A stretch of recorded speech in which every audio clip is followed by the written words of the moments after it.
Welcome to week 3, Vivid Verbs. This week we'll be focusing on vivid verbs in your descriptive writing. We've discussed in writing with descriptive language why we do it is to paint a picture in our reader's mind, make our writing more interesting for our reader, and how we do it is through our word choice. We have focused on adding noteworthy nouns to our writing and awesome adjectives, and this week we will be adding vivid verbs. Authors use verbs to describe the action that takes place in their sentences, add more interest to their writing, and create a detailed picture in their reader's mind. We're going to be focusing on action verbs in your writing this week. So an action verb is a verb that describes the action that's happening in a sentence. So a verb ran describes the action, but ran is a very common or boring verb, one that we use a lot. So instead of ran, we can upgrade that to a vivid verb like zoomed. So instead of saying that someone ran, you can say they zoomed.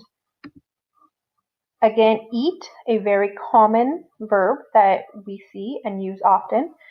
To add more interest, we could say that instead of eat, we could say that someone nibbled. And smiled, another very common verb. We can upgrade that to grinned, which would be a more vivid verb. So these are examples of how we can take a common or boring verb that we see all the time and upgrade it to a vivid verb to add more interest and more detail to our writing. We're going to go back and look at our same sentence about our cat following the man to the store.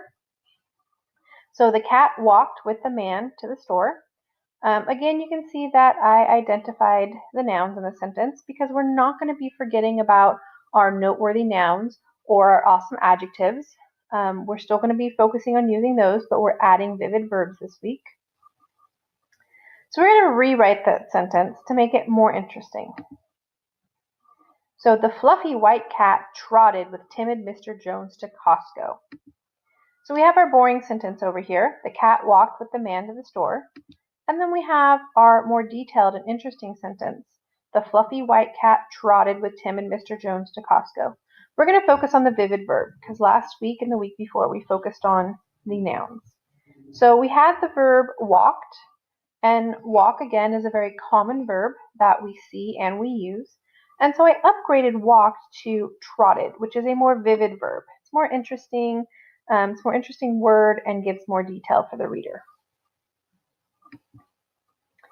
Again, there's going to be a video for you to watch. You're going to press play and watch the video. It's a fun song this week about vivid verbs, and you're going to pay close attention to how the vivid verbs make your writing more exciting.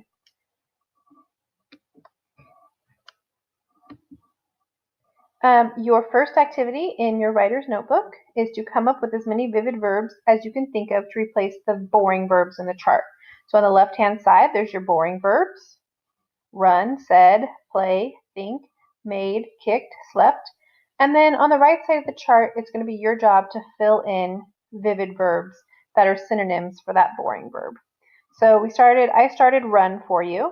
So instead of run, I replaced it with race, rush, dash, dart, canter.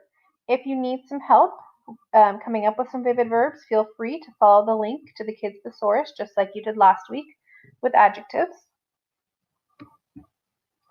The next activity in your writer's notebook is to upgrade the sentence, the car drove down the street. So you're going to identify the verb in the sentence and change its font color to green. You're going to rewrite the sentence 4 times, each time using new and more interesting verbs in the sentence to describe the action. Again, you can use the Kids Thesaurus if you need some help coming up with some interesting verbs. If you come up with a boring verb and you want to upgrade it, feel free to go to the Kids Thesaurus.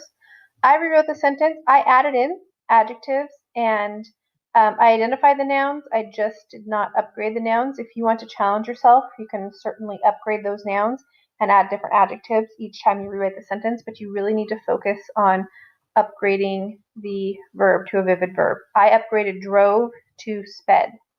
So you're going to be upgrading the verb drove to vivid verbs 4 times when you rewrite the sentence.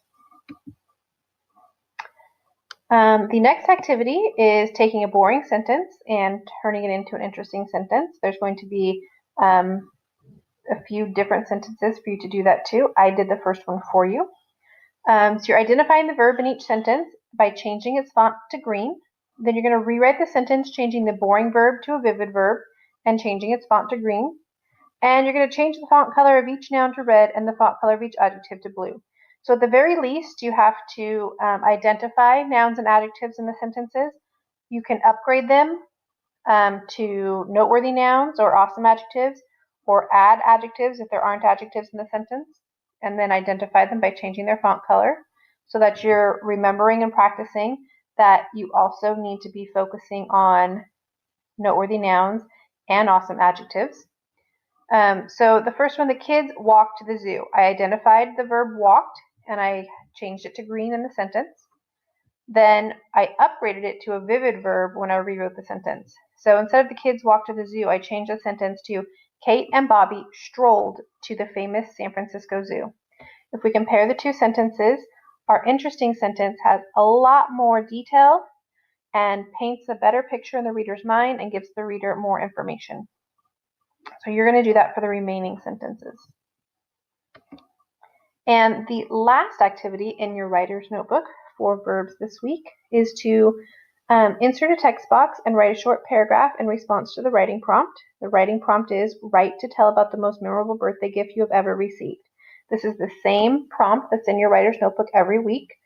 This is an activity where you can rewrite the paragraph every week, or you can copy and paste your paragraph that you've used in your other writers' notebooks in the previous weeks to practice editing and revising, which is good practice and something that all writers need to practice. So you're welcome to copy last week's paragraph that already has noteworthy nouns and awesome adjectives and edit it to make your verbs vivid. Or you can completely write a brand new paragraph if you would rather do that. It's up to you. But you do need to focus on getting vivid verbs in there to describe the action in your story. Those are all the activities for your writer's notebook this week. If you have any questions, please contact me.